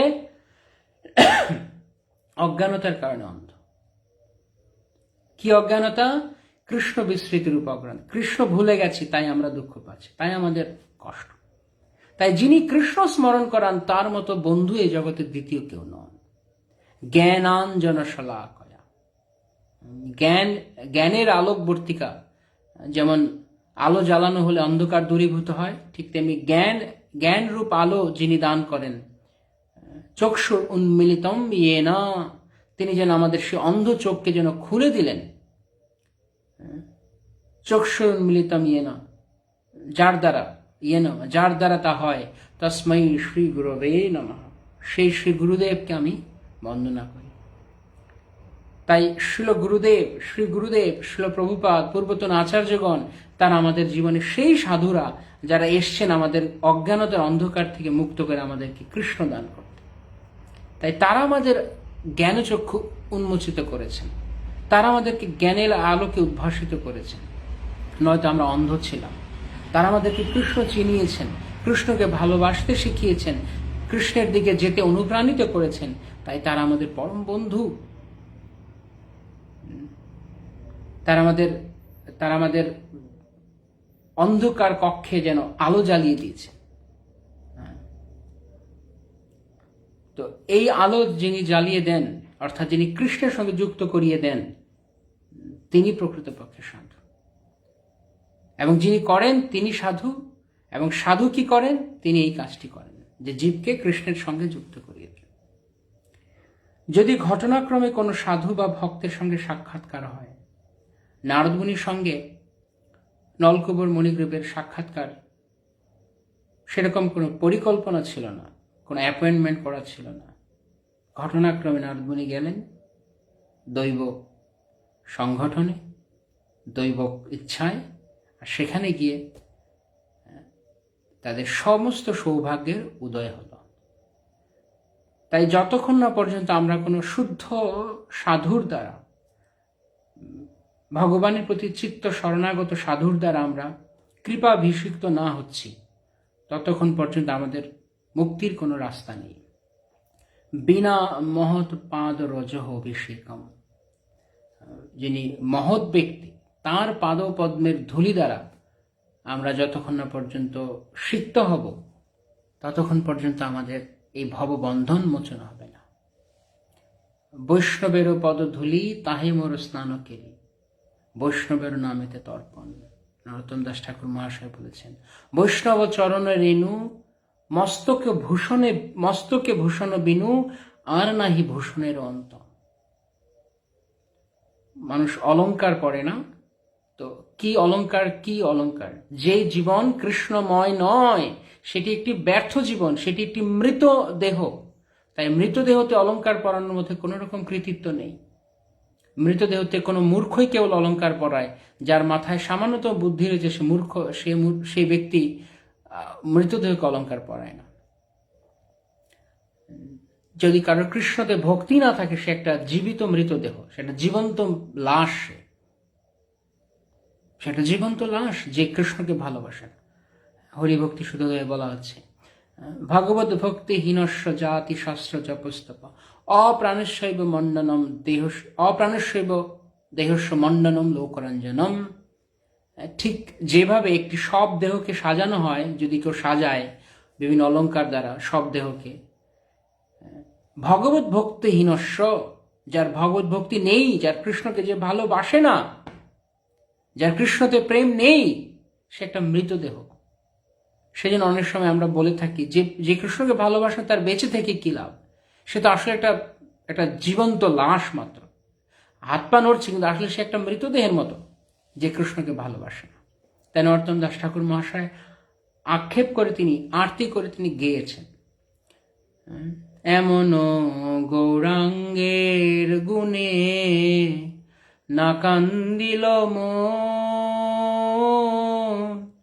মনুষ্য দুর্লভ জন্ম, মনুষ্য দুর্লভ জন্ম গেল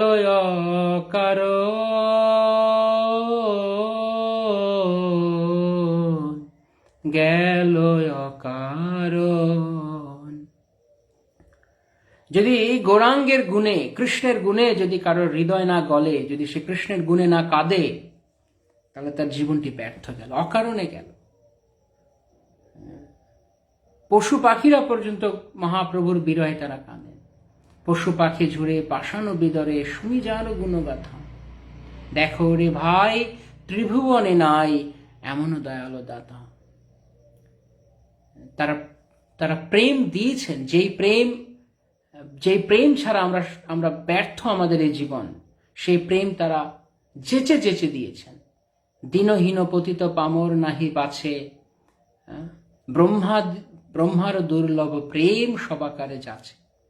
যা ব্রহ্মা পর্যন্ত পান না, মহাদেব পর্যন্ত যা পান না, তা পাওয়ার জন্য যারা সবসময় কৃতাঞ্জলি হয়ে থাকেন, সেই প্রেম শ্রী শ্রী নিতাই গৌরাঙ্গ তারা জনে জনে যেচে যেচে ডেকে ডেকে তারা দিলেন। আর সেই প্রেমকে এই জগতে শ্রীল প্রভুপাদ, জগৎগুরু শ্রী অভয় চরণের ভক্তি বেদান্ত স্বামী শ্রীল প্রভুপাদ, তার গুরু তাকে নির্দেশ করলেন, তুমি এই প্রেম সবার কাছে পৌঁছে দাও। জগৎগুরু শ্রী ভক্তি সিদ্ধান্ত সরস্বতী ঠাকুর গোস্বামী মহারাজ শ্রী প্রভুপাদ তিনি নির্দেশ দিলেন তাকে। তাই প্রভুপাদ তার নিজের সমস্ত দুঃখ কষ্টকে ভুলে গেলেন। তার ওই বয়সে তিনি বৃন্দাবন ধামে একা বসে থাকতে পারতেন, বসে হরিভজন করতে পারতেন। তা না করে প্রভুপাদ এই সমস্ত জীবের দরদ দুঃখী ছিল প্রভুপাদ। তিনি সমস্ত জীবের প্রতি তিনি দরদ হয়েছে, তার করুণা হয়েছে। তাই তখন তিনি তার সান্নিধ্য রূপ দয়া আমাদের কাছে পৌঁছে দিলেন। এটি আমাদের মহা সৌভাগ্য যদি কোনো ব্যক্তির জীবনে কোনো সাধুর প্রবেশ ঘটে।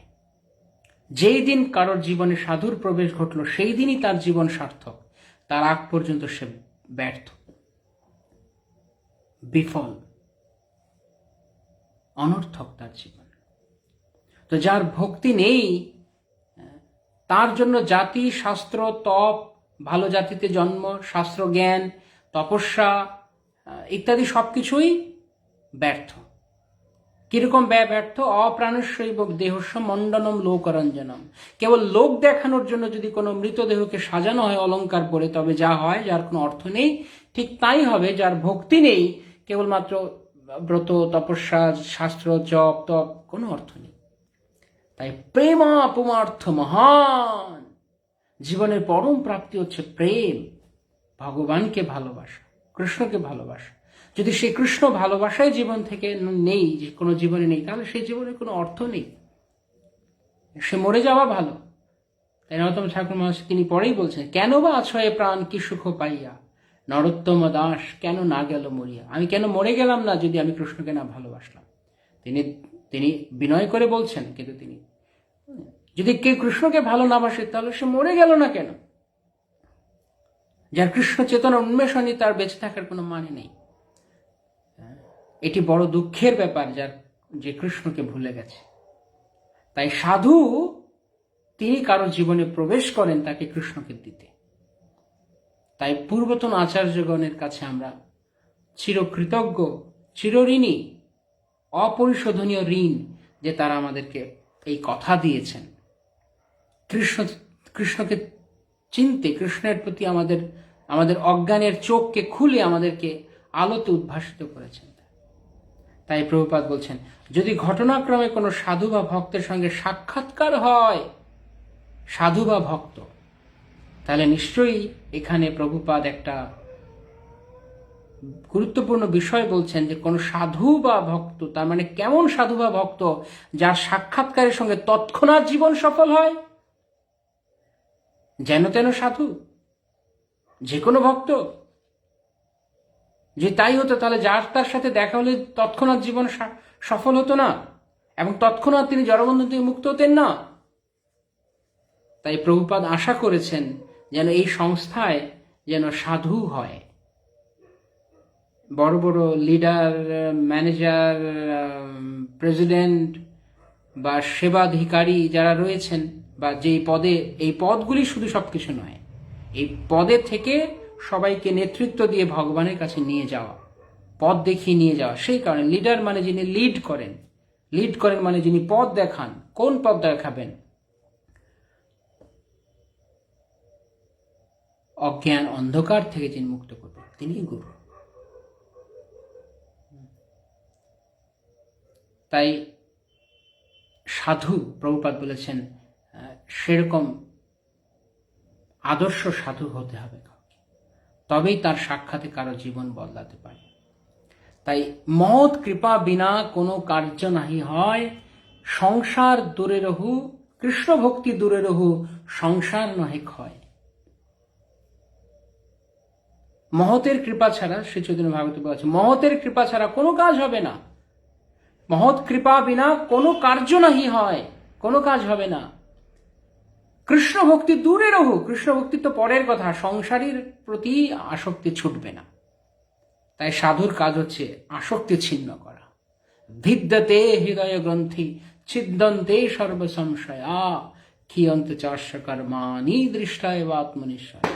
তিনি হৃদয় গ্রন্থিকে ছিন্ন করেন, যেখানে যেখানে আসক্তি রয়েছে তা তিনি তুলে দেন। এটা হচ্ছে সাধুর কাজ।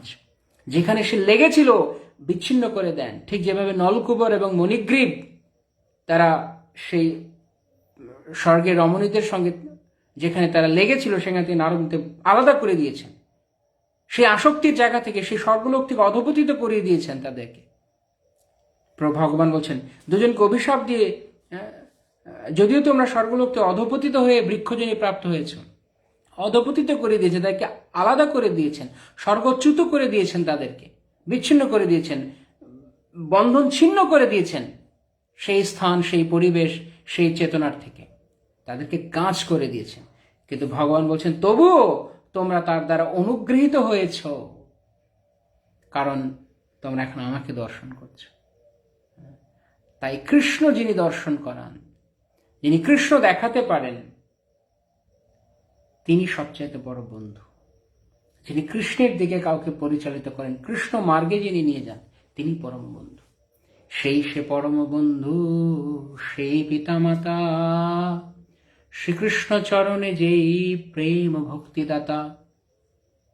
তাই সবচাইতে বড় বন্ধু হচ্ছেন তিনি, সেই ব্যক্তি যিনি আমাদেরকে কৃষ্ণ চিন্তা করান, কৃষ্ণকে ভালোবাসাতে যিনি সাহায্য করেন।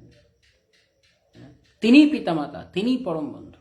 তাই প্রত্যেক পিতামাতার কর্তব্য হচ্ছে, যদি সত্যিকারের পিতামাতা হতে হয় তাহলে সন্তানকে পূর্ণরূপে কৃষ্ণ ভাবনামৃত দান করা, খুব সুন্দরভাবে কৃষ্ণ ভাবনামৃত তাকে বিকশিত করে, তাকে বড় করে তোলা। গুরুর কাজ তা, পতির কাজ পত্নীকে করা, গুরুর কাজ শিষ্যকে করা, ব্রাহ্মণের কাজ শূদ্র আদি অন্যান্য বর্ণদেরকে করা, রাজার কাজ প্রজাদেরকে করা, পিতামাতার কাজ তার সন্তানদেরকে করা। যে যে যার অধীনস্থ রয়েছেন তাদেরকে সেখান থেকে কৃষ্ণ ভাবনা দান করা হচ্ছে তাদের কর্তব্য। তাই পরম বন্ধু তারা, যারা এই সমস্ত সাধুগণ, যারা আমাদেরকে কৃষ্ণ ভাবনামৃতের অমৃত দান করতে প্রস্তুত থাকেন। তাই সাধুকে দর্শন করা মাত্রই মানুষ মুক্ত হয়ে যায়। কত বড় সৌভাগ্যের কথা। তাই প্রভুপাদ চেয়েছেন এইরকম সাধু হোক সংস্থায়, যাকে দর্শন করলে জীব মুক্ত হবে। তাই আমরা শ্রীল প্রভুপাদের কাছে অত্যন্ত ঋণী যে তিনি এসছেন। জগৎগুরু শ্রীল প্রভুপাদ কি জয়। অনন্ত কোটি বৈষ্ণব বৃন্দ কি জয়। তারা এসছেন, তারা এই সৌভাগ্য দিয়েছেন ধরনীর বুকে। ঠাকুর ও বৈষ্ণব গণ অবনীর, ঠাকুর ও বৈষ্ণব পদ অবনীর সুসম্পদ। বৈষ্ণবের চরণ হচ্ছে এই পৃথিবীর সম্পদ, ধরিত্রীর বুকে সম্পদ বৈষ্ণবের চরণ। তাই বৈষ্ণব পাদপদ্ম যদি কেউ ধরতে পারেন, গ্রহণ করতে পারেন আঁকড়ে, বৈষ্ণব চরণ ধুলি, ভক্তপদ ধুলি, ভক্তভুক্ত অবশেষ আর ভক্তপদ জল, এই তিন সাধনের মহাবল। মহাবল এই তিন হইতে কৃষ্ণ প্রেমা হয়, পুনঃ পুনঃ সর্বশাস্ত্রে ফুকারিয়া কয়। ভক্তের পদধূলি, ভক্তপদ জল, ভক্তের চরণামৃত এবং ভক্তের ভুক্ত অবশেষ, এই তিন হইতে কৃষ্ণ প্রেমা হয়, পুনঃ পুনঃ সর্বশাস্ত্রে ফুকারিয়া কয়। কৃষ্ণ প্রেম এই তিন বস্তু থেকে হয়। তাই ভক্তি অভিনব ঠাকুর তিনি বলছেন, ভকত সেবা পরম সিদ্ধি, শুদ্ধ ভকত চরণ রেণু ভজনে অনুকূল, শুদ্ধ ভক্তের চরণধূলি। তাই সাধুর দর্শন পাওয়া মাত্রই সেইখানে, সেই স্থানে তার কাছ থেকে কৃষ্ণকে গ্রহণ করে নেওয়া উচিত। তবে সেটি বুদ্ধিমানের কাজ। সাধু বসে আড্ডা দেওয়ার, গপ্প করার মানুষ নন, কিন্তু তার কাছে তাকে বসিয়ে কৃষ্ণ কথা শ্রবণ করে নেওয়া তার কাছ থেকে। তাকে জিজ্ঞেস করা নিজের মঙ্গল কিসে হবে, আত্মমঙ্গল জিজ্ঞেস করা। সাধুর কাছে অথাত ব্রহ্ম জিজ্ঞাসা, কিভাবে ভালো চাকরি পাবো, কি টিপস লাগবে, কোথায় বিয়ে করব, কাকে বিয়ে, এগুলো নয়। কিভাবে আমি এই সংসার বন্ধন থেকে মুক্ত হতে পারি। কে আমি, কেন আমায়, যারে তাপত্রয়, ইহা নাহি জানি কেমনে হিত হয়। সনাতন গোস্বামী শ্রী চৈতন্য মহাপ্রভুকে বলছেন, আমি জানি না আমি কে, আমার পরিচয়ই আমি এখনো পর্যন্ত বুঝতে পারছি না, তাহলে আমার মঙ্গল কিসে হবে। তাই প্রকৃত মঙ্গল আমি কে সেটি বোঝা। আমি কৃষ্ণের, আমি তো তোমার, তুমি তো আমার, কি কাজ অপর ধনে। পূর্ব ইতিহাস ভুলিনু সকল, সেবা সুখ পেয়ে মনে। হে কৃষ্ণ, আমি তোমাকে পেয়ে, তোমার সেবা পেয়ে আমি সমস্ত দুঃখ, সমস্ত ইতিহাস ভুলে গেছি, আমার আগে কি ছিল, কে ছিল। কোনো ব্যক্তি বা বস্তুর প্রতি নয়, কৃষ্ণ পাদপদ্মের প্রতি আকর্ষণ, এইটি হচ্ছে জীবনের পরম প্রাপ্তি। তাই যদি সাধু আসেন আমাদের জীবনে, যদি মহৎ কৃপা হয়, তাহলে মহৎ আপাত দৃষ্টিতে শাপ দিয়েছেন বলে মনে হলো, তিনি আসলে করুণা করেছেন। তিনি বন্ধন, সেই বিস্তৃতির পর্দা তিনি তুলে দিয়েছেন, সরিয়ে দিয়েছেন, কৃষ্ণের সঙ্গে আমাদের সংযোগ ঘটিয়ে দিয়েছেন, কৃষ্ণকে ভালোবাসতে শিখিয়েছেন। তাই তার চাইতে বড় শিক্ষক, তার চাইতে বড় গুরু, তার চাইতে বড় বন্ধু, তার চাইতে বড় শুভাকাঙ্ক্ষী আর কেউ হতে পারে না এই জগতে, সাধু ব্যতীত। আমরা এই জগতে শুভাকাঙ্ক্ষী মনে করি পিতা মাতা, ভাই বন্ধু, আত্মীয় স্বজন, পরিবার পরিজন, বন্ধু বান্ধব, এইসব কিছু অর্থহীন। যদি ওই ব্যক্তিরা আমাদেরকে কৃষ্ণ পেতে সাহায্য না করেন, বরং আমাদেরকে কৃষ্ণ থেকে দূরে সরিয়ে নেন, তাহলে তথাকথিত আত্মীয় স্বজন ও ভগবত ভক্তির বড় প্রতিবন্ধক। কিন্তু যিনি কৃষ্ণকে ভালোবাসান, তিনিই প্রকৃত বন্ধু। তার চরণেই কেবল আশ্রয় নিয়ে থাকা উচিত, কেবল তার চরণ আঁকড়ে থাকা উচিত, তার কাছে বারবার ভিক্ষা চাওয়া উচিত। দয়া করুন, করুণা করুন, আমার জন্য কৃষ্ণের কাছে একটু ভিক্ষা চান। কারণ বৈষ্ণবী তা পারেন, তিনি কেবলমাত্র কাউকে বন্ধন মুক্ত করাতে পারেন, কারণ তিনি মুক্ত, তাই তিনি কাউকে মুক্ত করতে পারেন। ভক্তিনাথ ঠাকুর তাই বলছেন, হ্যাঁ, গল বস্ত্র কৃতাঞ্জলি বৈষ্ণব নিকটে, দন্তে তৃণ করি দাঁড়াইব নিষ্কপটে।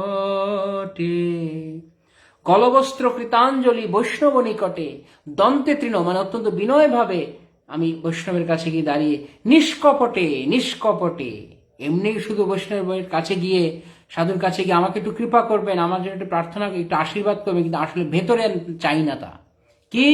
বন্ধন মুক্ত হতে চাওয়ার বাসনা। যার বন্ধন মুক্ত হতে চাওয়ার বাসনা নেই, সে একটা ভণ্ড। সে সাধুর কাছে গিয়ে শুধু গিয়ে বসে থাকে, সেটা প্রতারক, সে প্রতারিত হতে চায়। তাই সাধুর অকপট কৃপা তার কাছে আসবে না। শুধু মুখে মুখে বল, আমাকে একটু কৃপা করবেন, আমাকে একটু আশীর্বাদ। কি আশীর্বাদ করবে? যেন আমার সন্তান থাকে দুধে ভাতে, যেন আমার সংসার, পরিবার পরিজন, আত্মীয় স্বজন ভালো থাকে। ভগবানের কাছে এই চাওয়া, সব মানুষজন যাতে ভালো থাকে, না সব মানুষজন যেন কৃষ্ণ ভাবনাময় থাকে, সেটি হচ্ছে মূল চাওয়া। অনেক সময় অনেকে এরকম ভগবানের কাছে প্রার্থনা করছে, কিছু বলছে, বা কিছু ফুল তুলসী চড়াচ্ছে বা পূজা দিচ্ছে, আর বলছে আমার অমুকে যেন ভালো থাকে, সংসার যেন ভালো থাকে। কি ভালো থাকে? হ্যাঁ, অবশ্যই শারীরিকভাবে ভালো থাকবে, কিন্তু যেন কৃষ্ণ ভজন করে। যদি কৃষ্ণ ভজন না করে, তো শারীরিক সুস্থতার কি লাভ আছে? শ্রী ভক্তি সিদ্ধান্ত সরস্বতী ঠাকুর গোস্বামী মহারাজ, শ্রীল প্রভুপাদ জগৎগুরু, তিনি বলেছেন যে শারীরিক সুস্থতা, কৃষ্ণ ভাবনা ব্যতীত শারীরিক সুস্থতা কাম্য নয়, আর কৃষ্ণ ভাবনার সহিত শারীরিক অসুস্থতাও বাঞ্ছনীয়। তাই কৃষ্ণতে মতি আছে কিনা সেটি দেখতে হবে। তাই পরম বন্ধু সাধু, সাধু, সাধু, যিনি আমাদেরকে কৃষ্ণ মনে করাচ্ছেন, তাই তার কাছে গিয়ে নিষ্কপটে, কপটতা ছাড়া, এরকম নয় যে না গিয়ে ঢং করবো, না, নিষ্কপট ভাবে করুণা করুন, আমার সত্যি সব ছুটে, আমার যেন মায়াজাল ছুটে পাই কৃষ্ণের চরণ, যেন আমি পেতে পারি, যেন আমি কৃষ্ণকে ভালোবাসতে পারি। সাধুর কাছে ভিক্ষা চাওয়া, যখন সাধুর কাছে আমরা ভিক্ষা চাইব, সাধুর হৃদয় আমরা গলাতে পারবো। কাঁদিয়া কান্দিয়া জানা ইব দুঃখ গ্রাম, সংসার নল হইতে মাগিব বিশ্রাম। সাধুর কাছে কি কাঁদে, কাঁদতে কাঁদতে, কান্দিয়া কান্দিয়া, কাঁদতে কাঁদতে আমরা সাধুর কাছে কি বলতে হবে, কাঁদিয়া কাঁদিয়া জানাইব দুঃখ গ্রাম, আমার যত দুঃখ দয়া করুন, হে সাধুগণ দয়া করুন, আমাকে দয়া করুন, আমার সমস্ত দুঃখ দূর করুন আমাকে। কিভাবে দুঃখ দূর হবে? সংসার অনল হইতে মাগিব বিশ্রাম। সংসার মানে কি? কৃষ্ণ ভুলে যাওয়া মানে সংসার। সংসার মানে এই নয় কি বাড়িতে আছেন, ঘরে আছেন, তার মানে সংসার নয়। সংসারে কেউ থাকতে পারে, কিন্তু হৃদয়ে যেন সংসার না থাকে। একটা নদীর ওপরে একটা নৌকো খুব সুন্দর ভেসে চলে যাচ্ছে, অনেক মানুষজন নিয়ে। নদীর উপরে নৌকা সুন্দর ভাসছে, প্রতিদিন লোকজন নদী পার হচ্ছে নৌকার উপরে। কারণ কি? কারণ নৌকোটি নদীর ওপরে ভাসছে, নদীর ওপরে নৌকো ভাসছে। কিন্তু যদি নদীর জল নৌকোতে উঠে যায় তাহলে কি হবে? তাই সংসারের উপরে ভাসতে পারে কেউ, কিন্তু সংসার যেন হৃদয়ে প্রবেশ না করে। সাবধান। সংসারের জল যদি একবার নৌকোতে উঠা শুরু করে, আমাদের এই জীবন নৌকোতে যদি জল উঠতে শুরু করে, তাহলে আমরা ডুবে যাব। যদি নৌকাতে জল উঠে তাহলে নৌকা ডুবে যাবে। তাই ওপরে ভাসতে হয়। ভগবান শ্রীকৃষ্ণ ভগবত গীতায় অর্জুনকে শিক্ষা দিচ্ছেন, পদ্মপত্র বিবাম্ভসা। যোগী, প্রকৃত যোগী, সে পদ্মপাতায় জলের মতো, জলে পদ্মপাতার মতো। সে পদ্মপাতা জলেই ভাসছে সবসময়, কিন্তু কখনো ভেজে না। তাই সাধু কৃপা তখন হবে যখন কারো জেনুইনলি, হৃদগতভাবে, আন্তরিকভাবে কারো সংসার অনল থেকে, সংসারের আগুন থেকে বিশ্রামের যার চিন্তা রয়েছে। সংসার সংসার করি মিছে গেল কাল, লাভ না হইল কিছু, ঘটিল জঞ্জাল। এই করব সেই করব, একে দেখবো ওকে দেখবো, বাড়িতে এই দেখবো ওই দেখবো, এটা সেটেলমেন্ট করে যাব, এটা ব্যবস্থা করে যাব, এই করতে করতে করতে করতে করতে করতেই জীবনটা চলে গেল। একে দেখা ওকে দেখা, এর জন্য ম্যানেজ করা, ওর জন্য ম্যানেজ করা। কত দুর্ভাগ্য না আমাদের। আমরা আরেকজনের চিন্তা করতে করতে নিজের চিন্তা করি না কোনো। কেউ বলবে এটি উদারতার প্রকাশ। কিসের উদারতা? কোন উদারতা? কুকুর বেড়াল হয়ে জন্মগ্রহণ করা উদারতা নাকি? মানুষ থেকে কেউ পশু শুয়োর কুকুর হয়ে জন্ম নিয়েছে, কিসের উদারতা? যদি কেউ কৃষ্ণকে ভুলে যায়, কিসের উদারতা? কোন উদারতা? বদ্ধ জীবনে বদ্ধ হয়ে থাকা, আরো কাউকে বদ্ধ করে দেওয়া, এটা উদারতা? না কাউকে বন্ধ উন্মোচন করা মানে উদারতা?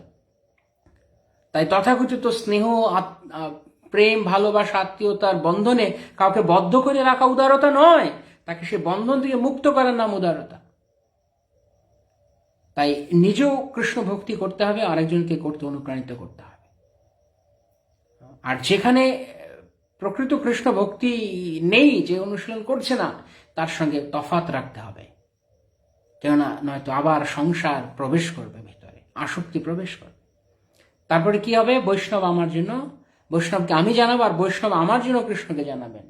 বৈষ্ণবেরও আবেদনে কৃষ্ণ দয়াময়, এহেন পামর প্রতি হবেন সদয়। কৃষ্ণ বড় দয়াময়, তিনি বৈষ্ণবের আবেদন শুনে আমাকে, তিনি এই পামরের প্রতি তিনি সদয় হবেন, তিনি আমাকে দয়া করবেন, তিনি আমাকে দয়া করবেন। তাই সবসময় আমরা যেন বৈষ্ণবের চরণে থাকতে পারি, সাধুর কৃপা যেন আমরা লাভ করতে পারি। সাধুর কৃপা অনেক সময় কষ্টকর মনে হতে পারে, তার কথা হৃদয়কে ভেদ করতে পারে, কিন্তু যদি ভালো চাই, যদি মঙ্গল চাই, তাহলে সাধুর হৃদয় ভেদী কথা, মর্মভেদী বাক্যবাণ সহ্য করতে হবে। যে তা পারবে না, যে সাধুর কথায় সাধুকে শত্রু মনে করবে, যে আমার বিদ্বেষী, আমাকে ঈর্ষা করছে, সে ঠকে গেল। সে ভক্তিসিদ্ধান্ত সরোজ ঠাকুর প্রভুপাদের কথা, সে ঠকে গেল। যে সাধুর মর্মভেদী কথায় দূরে সরে গেল, সে ঠকে গেল। যে সাধুকে শত্রু মনে করো, সে ঠকে গেল। কারণ সাধুই একমাত্র কল্যাণ করতে পারেন।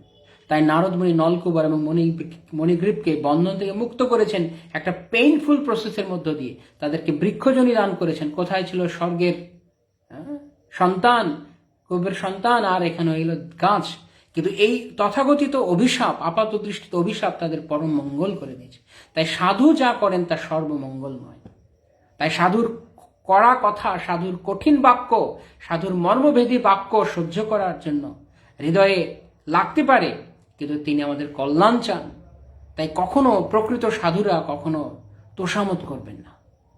তাই শিল প্রভুপাদ, শিল ভক্তিচন্দ্র সরস্বতী ঠাকুর প্রভুপাদ, শিল ভক্তিচন্দ্র ঠাকুর ইত্যাদি সমস্ত আচার্যবর্গেরা, শিল নরোত্তম দাস ঠাকুর, তারা অত্যন্ত কঠিনভাবে আমাদেরকে বলে গেছেন, কৃষ্ণ ভজ, কৃষ্ণ ভজিবার তরে সংসারে আইনু, মিছে মায়ায় বদ্ধ হইয়া বৃক্ষ সম হইনু।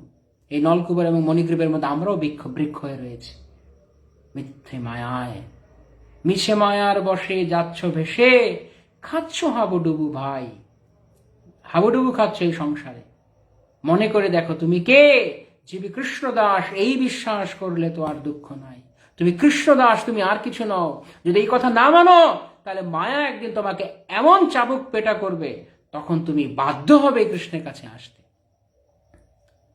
তাই ওইভাবে মায়ার দ্বারা যত আয়োজন আমরা করছি, এখন সুখে থাকবো, চাকরি, ব্যবসা, বাণিজ্য, বড় বড় ধন দৌলত থাকতে পারে, কিন্তু আসক্তির যেন কৃষ্ণ থাকে। যে কৃষ্ণ ভজন করে না, তার এই সমস্ত কিছু তার পায়ে নাগ পাশের মতো, তার পায়ে শেকল পরানোর মতো। যে কৃষ্ণময়, যার জীবনে কৃষ্ণ রয়েছে, যে কৃষ্ণকে ভালোবাসে, এই সমস্ত ঐশ্বর্য তাকে কিছু স্পর্শ করতে পারে না, সেসব থেকে মুক্ত হয়ে থাকে। আর যার কৃষ্ণ নেই, তার সামান্য 5 টাকার ঐশ্বর্য তার বন্ধনের কারণ হয়ে দাঁড়ায়। তাই এখন অনেক কিছু আয়োজন করছি, সুন্দর খাওয়া দাওয়া, ফুর্তি, আনন্দ, চাকরি বাকরি, ব্যবসা বাণিজ্য, ভালো প্রমোশন, গুড পজিশন, সমাজে প্রতিষ্ঠা, সব হয়েছে। তারপর কি? তারপর একটা শেয়াল কুকুরের মতো আমাকে মরতে হবে, একটা শেয়াল কুকুরের মতো জীবন, আরেকটা শুয়োর, কুকুর, বেড়াল হয়ে আমাকে জন্মগ্রহণ করতে হবে। এবং শুধু তাই নয়, শুধু পরজন্ম নয়, এই জন্মেও আমাকে কষ্ট পেতে হবে যে যদি আমি কৃষ্ণ ভুলে থাকি। কারণ একদিন আমি দেখব আমার এই সমস্ত কিছু আমাকে প্রকৃত মুক্তি দেয়নি, আমাকে প্রকৃত শান্তি দিতে পারেনি। যার জীবনে কৃষ্ণ নেই, সে কোনোদিনও শান্তি পেতে পারে না, সে কখনোই সুখী হতে পারে না। প্রভুপাদের বাক্য, শ্রীমদ্ ভগবদ গীতা 3য় অধ্যায় 30 নম্বর শ্লোকে, যে ভগবানের সেবা না করে সে কোনোদিনও জীবনে সুখী হতে পারে না, কোনোভাবেই না। তাই সম্পূর্ণরূপে ভগবানকে ভালোবাসার জন্য আমাদেরকে অনুপ্রাণিত হওয়ার জন্য যিনি সাহায্য করতে হবে, তিনি সাধু। তাই সাধুর শরণে আসতে হবে। সৌভাগ্যক্রমে যদি কোনো সাধুর সঙ্গ ঘটে, when good fortune arises, then we can meet a sadhu. প্রকৃত সাধু তখন আসবে আমাদের জীবনে, প্রকৃত সৌভাগ্য তখন হবে যখন আমরা প্রকৃত সাধুর সঙ্গ পাব। কেন? তিনি আমাদের সাধু মানে সব অসুবিধা ছাড়াতে পারেন। ভক্তি সিদ্ধান্ত সরস্বতী ঠাকুর প্রভুপাদ বলেছেন, তিনি আমাদের তার বাক্যবাণের দ্বারা আমাদের সমস্ত অসুবিধা ছাড়াতে পারেন, তৎক্ষণাৎ আমাদের জীবনকে সার্থক করতে পারেন। কেননা তিনি কৃষ্ণ দান করতে পারেন। তাই যার কৃষ্ণ রয়েছে তার জীবন সার্থক, কিন্তু যার কৃষ্ণ নেই সে একটা বেকার। যে কৃষ্ণকে ভালোবাসে না সে বেকার, তার জীবন বেকার, ব্যর্থ তার জীবন। যে কৃষ্ণকে ভালোবাসেন। তাই নলকুবর এবং মণিগ্রীব যে মহাকৃপা পেয়েছেন, মহৎ কৃপা, মহৎ কৃপা, মহৎ কৃপা বিনা কোনো কার্য নাহি হয়।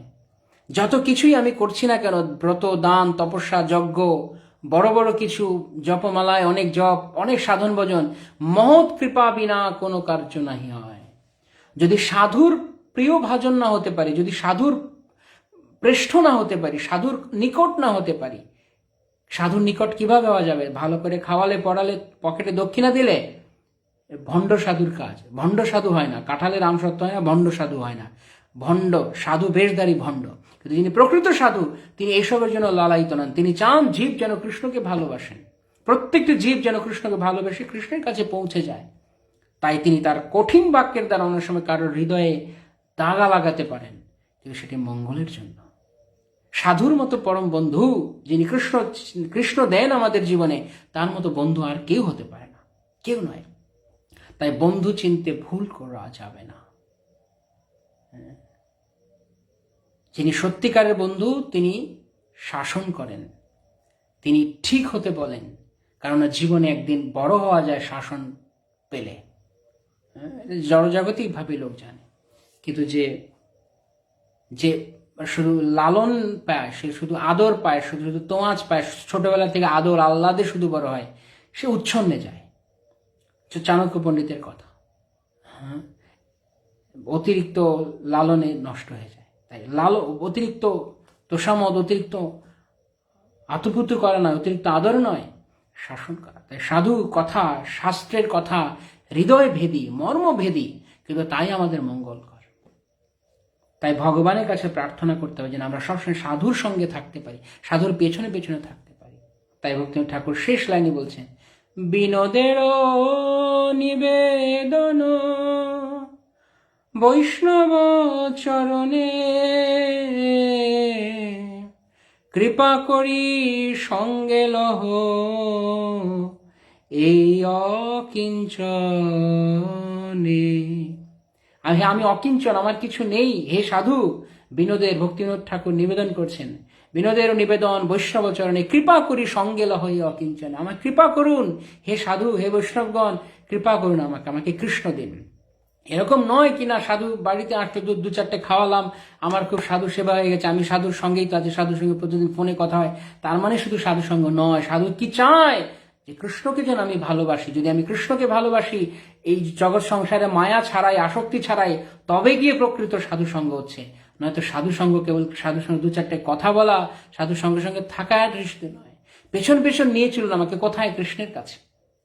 তার জন্য আমাকে যেইভাবে আমাকে পরিষ্কার করতে হয়, আপনি আমাকে পরিষ্কার করুন।